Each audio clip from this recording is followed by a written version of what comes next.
Okay, I think we're live. Hi guys, Michelle Ladd, National Veteran Resources, and today I'm here with my friend Steve, and I have quite a story to tell you about Steve. But Steve, I just wanted to say hello. Hi.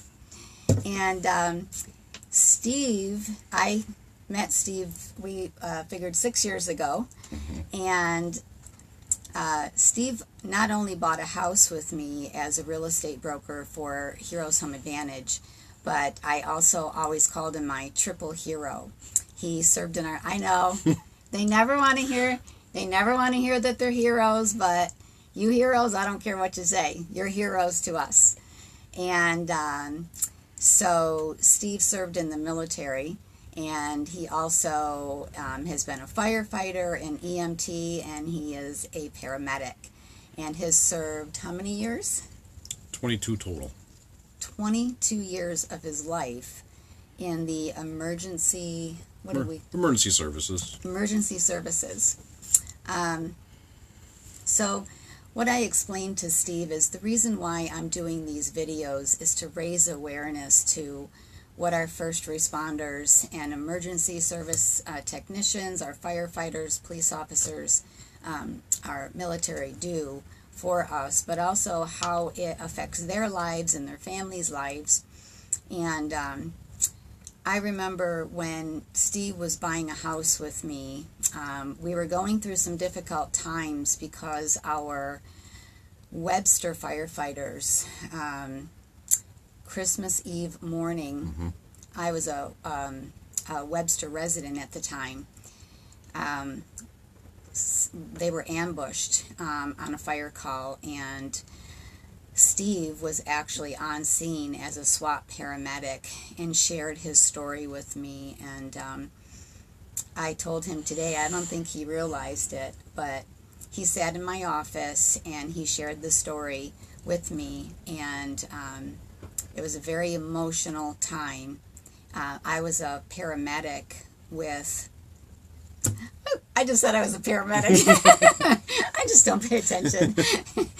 I was a Patriot Guard rider, and many of us stood at the funerals of Michael and Tomas. So you local Rochester residents, I'm sure you all remember that. And so Steve shared his story. He was on scene as a SWAT paramedic, and it was Steve, my hero and my client, sharing the story with me that made me want to do more. And this was this 6 years ago? Yeah, about 6 years ago now. And when he shared his story with me about the emotional aspect of the toll that it took on him and all that were involved, my heart just melted and made me want to do more at the time. So that's a little intro as to my relationship with Steve. He's also helped me in many ways. He doesn't remember all the ways that he has helped me, but maybe I'll share that a little later. So what I've asked Steve to do is to share with you, the public, what it's like to... What is it like? What's your life like to serve the community for 22 years? How does it affect your life, your family's life? It's mentally, emotionally, physically, all stressful. Everybody deals with it in different ways. But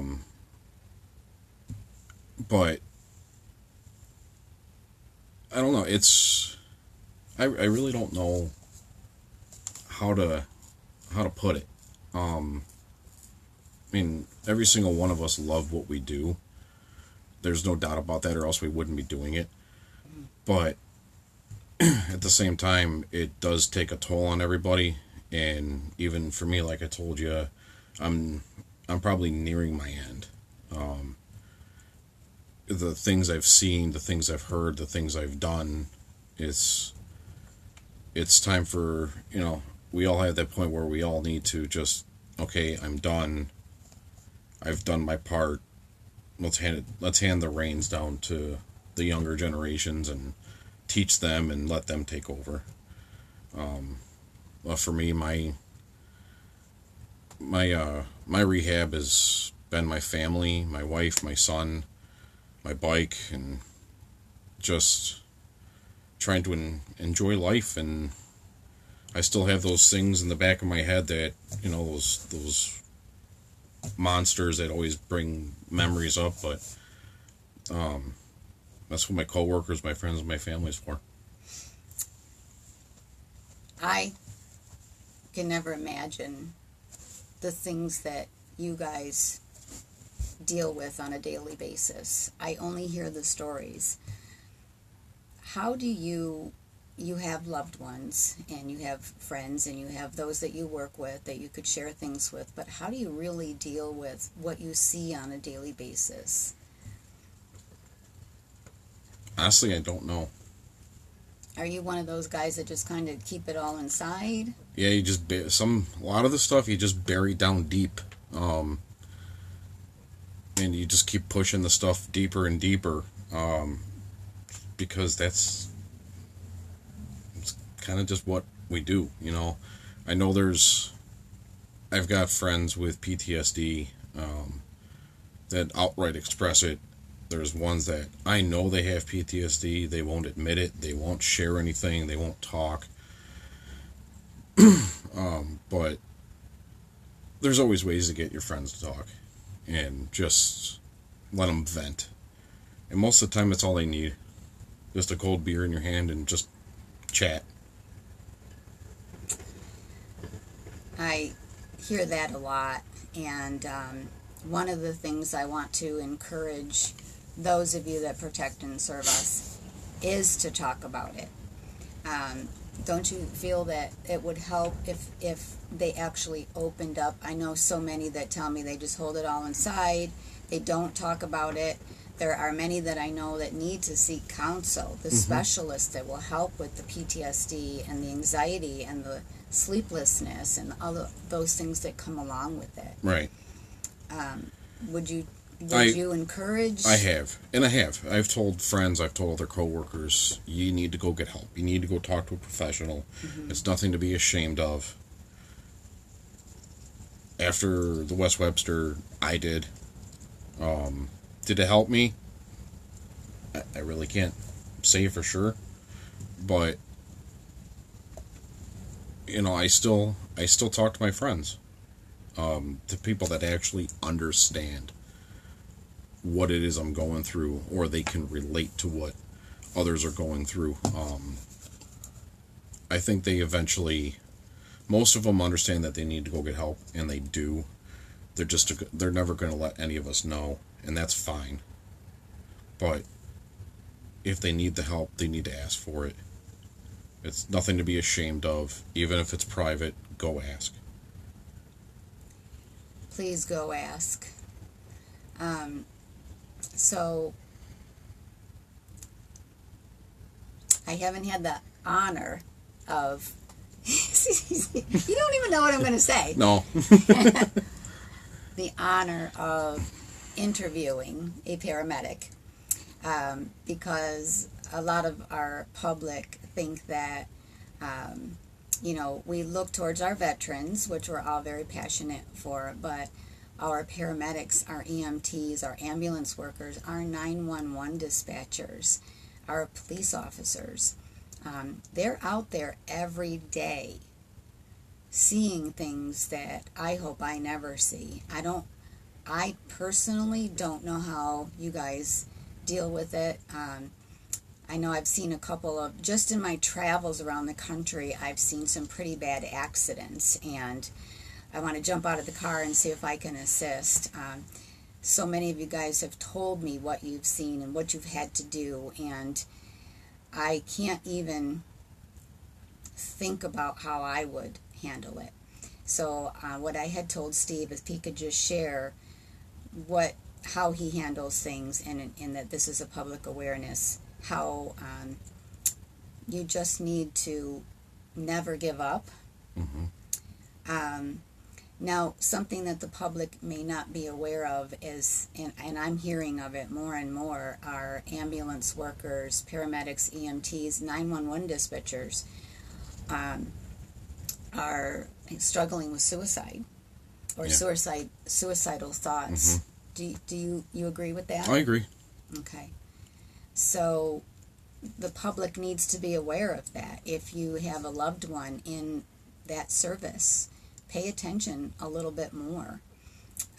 Is there anything that you can tell the public that they could do to be more aware or to help more?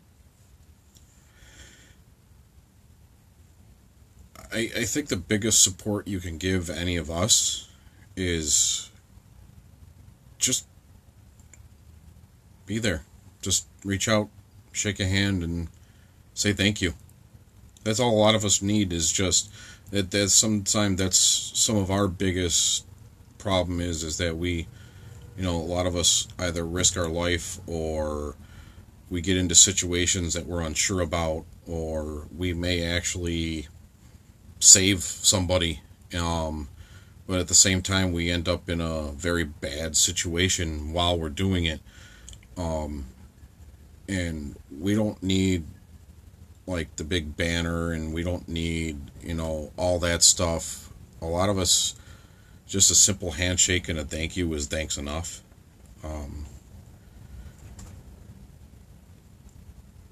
I forgot where else I was going.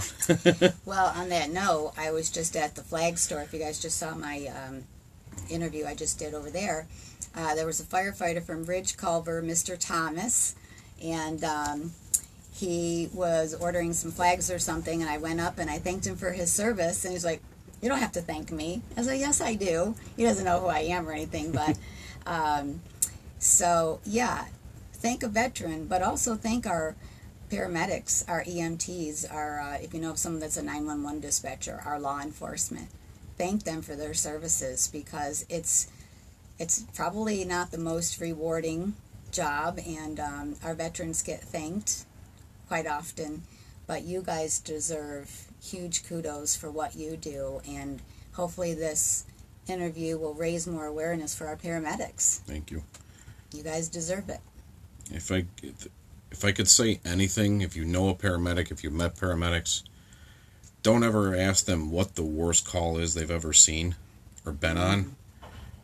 Ask them what's the best call you've ever been on. Oh. And great. That always brings up good memories. Whether you got those medics who love to go to maternity calls and deliver babies, or what have you. I mean, there's thousands and thousands of different calls that we could go on, but just ask us, what's the best call, not the worst call. No one's ever told me that before. Ask a paramedic what's the best call they've ever been on. I'm going to do that from now on. All the paramedics and firefighters and EMTs I've met over the years, I've never even known to ask that question. I've never asked the other question either, because I don't want to bring up any bad memories. But whether that is it's awesome. Whether it's a call that they still laugh about to this day, and it could have been 10 years ago. I've got one that Share yours. I talk about that story with my family, and they still bring up points of this call I was on, and it's the things that still make you laugh or smile. Those are the ones that are worth it. And so, what's the best call you've been on? Let's lighten this up a little bit. Let's just say it was a diabetic who his blood sugar was low, and the things in his actions that we found in the house to this day, I just don't ever want to see an oily baby powder covered man again in my life. So that's all you can share. Yeah, that's all I'll share. Good enough. That's a great note to end our interview on. I want to leave you with a smile and a laugh. And so, is there anything else that you want to share about your career or about your life? I'm just proud of what I've done, who I've met.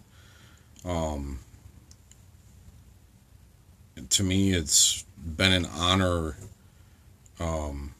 serving under those who taught me.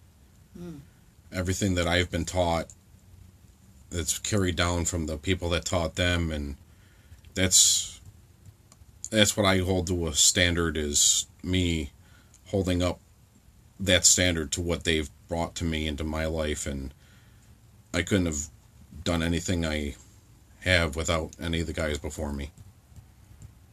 So thank you. That's awesome. Well, my friend, I've been trying to get together with you to do this interview for some time now. Yeah. We finally got it together. I want to thank you for your services. I thank you for your friendship. Tell your wife I said hello. I will. Because wives are heroes too, and so are the families, because they have to deal with an awful lot as well. Agreed? Agreed. Yes. So, everybody, I'll just remind you, you can find this interview on all my social media. It's also going to be up on the website, nationalveteranresources.com. Also, my YouTube channel, RV Hero Gypsy. And thank a paramedic today.